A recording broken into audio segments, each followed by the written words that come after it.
মাননীয় সংসদ সদস্য মাওলানা দেলোয়ার হোসেন সাইদি সাহেবকে বক্তব্য রাখার জন্য অনুরোধ জানাচ্ছি।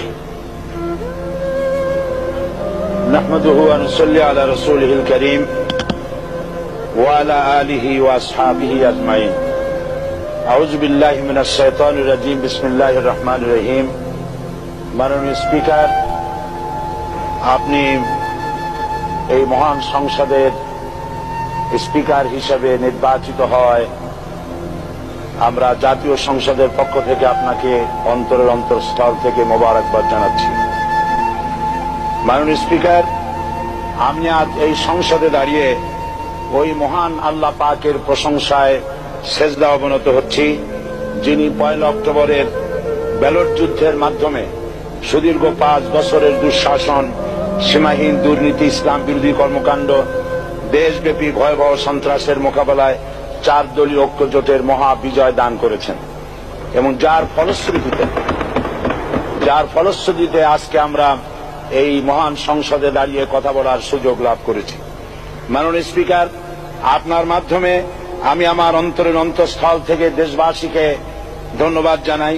বিশেষ করে আমার নির্বাচনী এলাকা পিরোজপুর, নাজিরপুর, ইন্দুরকানীবাসী ভাই বোনদের প্রতি কৃতজ্ঞতা জানাই, যাদের অক্লান্ত পরিশ্রমে এবং মূল্যবান ভোটের মাধ্যমে আমি নির্বাচিত এই মহান সংসদের সদস্য হওয়ার সুযোগ লাভ করেছি।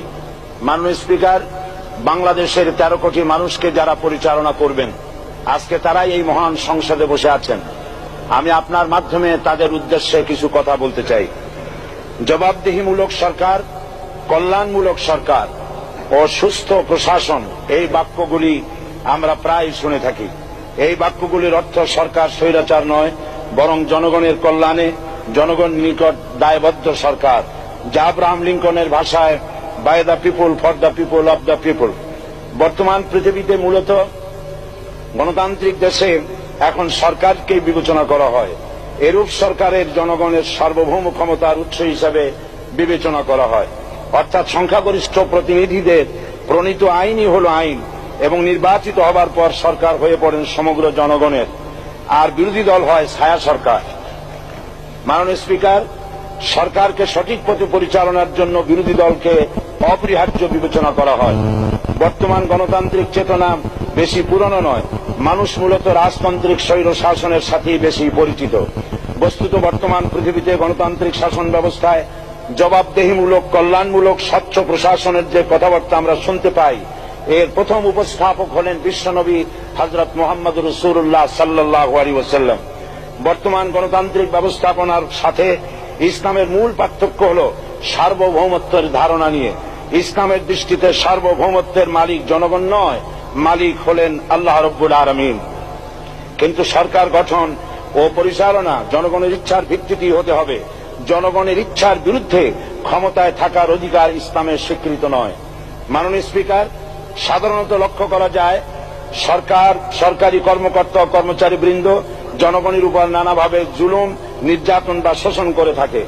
জনগণের খাদেম না হয়ে তারা হয়ে পড়েন জনগণের প্রভু। তারা জনগণের সম্পদকে তসরুপ করে। এই অবস্থা থেকে মুক্ত করার জন্য রাসূল করিম সাল্লাল্লাহু আলাইহি ওয়াসাল্লাম সরকারি কর্মকর্তা ও কর্মচারীদের মধ্যে তীব্র দায়িত্ব অনুভূতি জাগ্রত করে তিনি বলেন, ঘুষ দাতা ও গৃহীতা উভয় জাহান্নামী। নবী করিম সাল্লাল্লাহু আলাইহি ওয়াসাল্লাম আরো বলেছেন, আমরা যদি কাউকে কোনো রাষ্ট্রীয় দায়িত্ব প্রদান করি তখন সেই ব্যক্তি তার ব্যক্তিগত কাজ যতটা নিষ্ঠা ও আন্তরিকতার সাথে পালন করে, রাষ্ট্রীয় দায়িত্ব যদি সেভাবে পালন না করে তবে কিয়ামতের দিন তাকে উল্টো করে জাহান্নামে নিক্ষেপ করা হবে। রাষ্ট্রীয় সম্পদ তসরুপের ব্যাপারে কঠোর হুঁশিয়ারি উচ্চারণ করে বিশ্বনবী মুহাম্মদ রাসূলুল্লাহ সাল্লাল্লাহু আলাইহি ওয়াসাল্লাম বলেছেন, রাষ্ট্রীয় দায়িত্ব পালনকারী কেউ যদি এক টুকরা সুতা বা তার চেয়েও ক্ষুদ্র কোনো জিনিস খেয়ানত করে তবে কিয়ামতের দিন খেয়ানতের বোঝা মাথায় করে তাকে উঠতে হবে। মাননীয় স্পিকার, আল্লাহ রসুল যে সরকার ব্যবস্থা প্রতিষ্ঠা করেছিলেন তা সত্যিকার অর্থে ছিল জনকল্যাণমূলক সরকার। তার সরকারে দায়িত্ব পালনকারী ব্যক্তিবর্গের মধ্যে চরম দায়িত্ব অনুভূতি জাগ্রত করে দেওয়া হয়েছিল। এটা সম্ভব হয়েছিল কেবলমাত্র আখিরাতের তীব্র বিশ্বাস ও মহান আল্লাহর দরবারে জবাবদিহিতার অনুভূতির মাধ্যমে। মানুষের নিকট জবাবদিহিতা পাশ কাটিয়ে যাওয়া যায়, কিন্তু আল্লাহর নিকট জবাবদিহিতা পাশ কাটানোর কোনো সুযোগ নেই। মাননীয় স্পিকার, নবী করিম সাল্লাল্লাহু আলাইহি ওয়াসাল্লামের সরকার ব্যবস্থাপনায় সবাই যেমন আইনের দৃষ্টিতে সমান অধিকার ভোগ করেছে, ঠিক তেমনি ভাবে রাষ্ট্রের নাগরিক হিসাবে সবারই মৌলিক চাহিদাসমূহ পূরণ হয়েছে।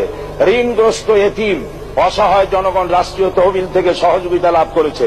মূলত এটা জনকল্যাণমূলক সরকারের ধারণা বিশ্ববাসী তখনই প্রথম অবলোকন করে। মাননীয় স্পিকার, নবী করিম সাল্লাল্লাহু আলাইহি ওয়াসাল্লাম সরকারি কর্মকর্তাদের বিরুদ্ধে কোনো অভিযোগ পেলে তখনই ব্যবস্থা গ্রহণ করতেন। আইনের চোখে সবাই সমান এবং এ কারণেই শাসকদের আত্মীয় স্বজন কারো পক্ষে সম্ভব ছিল না জনগণের উপরে জুলুম করা। খলিফা ওমর রাদিয়াল্লাহু তাআলা আনহুর এক ছেলে অপরাধী প্রমাণিত হলে সে দণ্ডভোগ থেকে রেহাই পায়নি, এমনকি এতে তার মৃত্যুদণ্ড হয়েছিল। আবার খলিফা নিজেকে আইনের ঊর্ধ্বে মনে করতেন না, তাই বর্ম চুরির ঘটনা আলী রাদিয়াল্লাহু তাআলা আনহু কাজীর দরবারে সাধারণ ফরিয়াদির মতো উপস্থিত হন। নিজের ছেলে ও চাকরের সাক্ষী যথেষ্ট না হয় কাজী খলিফার বিপক্ষে রায় দেন। এখানে বিচার বিভাগ ছিল সম্পূর্ণ স্বাধীন এবং শাসন বিভাগের নিকট তার কোনো দায়বদ্ধতা ছিল না। মাননীয় স্পিকার, এসব হলো ইতিহাস।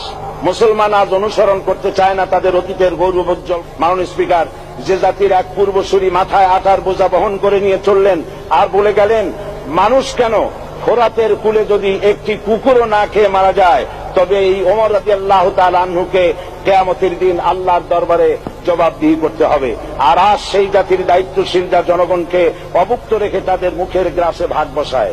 জনগণ তাদের নিকট উপস্থিত হলে মনে হয় যেন গোলাম প্রভুর দরবারে উপস্থিত হয়েছে, আর অহেতুক উৎকোচ দাবি করে তাদের উপর জুলুম করছে। আর আল্লাহ পাক জালিমকে কখনোই পছন্দ করেন না। মাননীয় স্পিকার, আমি দৃঢ়ভাবে আশা করি এই অবস্থা কাটিয়ে উঠিয়ে আমরা রাসূল করিম সাল্লাল্লাহু আলাইহি ওয়াসাল্লাম কর্তৃক প্রদর্শিত রাষ্ট্র ব্যবস্থার অনুসরণ করে একটি সুখী সে তাই আজ পৃথিবীর অধি আগ্রহে অপেক্ষা করছে ইসলামের আলোকে এমন এক রাষ্ট্র ব্যবস্থার যেখানে দায়িত্বশীলরা আল্লাহ তাআলার কাছে জবাবদিহিতার পাশাপাশি জনগণ নিকটও জবাবদিহি করতে বাধ্য হবে। মাননীয় স্পিকার, অনেক ত্যাগ ও তিতিক্ষার রক্তের বিনিময়ে গড়ে উঠেছে আমাদের গণতান্ত্রিক প্রতিষ্ঠান এই জাতীয় সংসদ। এই সংসদের সম্মান রক্ষা করার দায়িত্ব আমাদের সবার। গণতান্ত্রিক চর্চা গণতন্ত্র প্রতিষ্ঠার স্বার্থে আমি আজ প্রধান বিরোধী দল আওয়ামী লীগকে সকল হিংসা বিদ্বেষ ও পরাজয়ের গ্লানি ভুলে গিয়ে সংসদে যোগদানের উদাত্ত আহ্বান জানাচ্ছি। পরিশেষে আমি আপনার মতো সর্বজনশ্রদ্ধ একজন মার্জিত ও সুশিক্ষিত ব্যক্তিকে এই মহান সংসদের স্পিকার হিসাবে লাভ করে আমরা আনন্দিত হয়েছি। আমাদের সংবিধানের সংরক্ষণ, সমর্থন ও নিরাপত্তা বিধান এবং আপনার অভিভাবক সুলভ নিরপেক্ষ আচরণ ও সংসদকে ধন্য করবে বলে আমরা বিশ্বাস করি। আপনাকে ধন্যবাদ। আসসালামু আলাইকুম ওয়া রাহমাতুল্লাহ।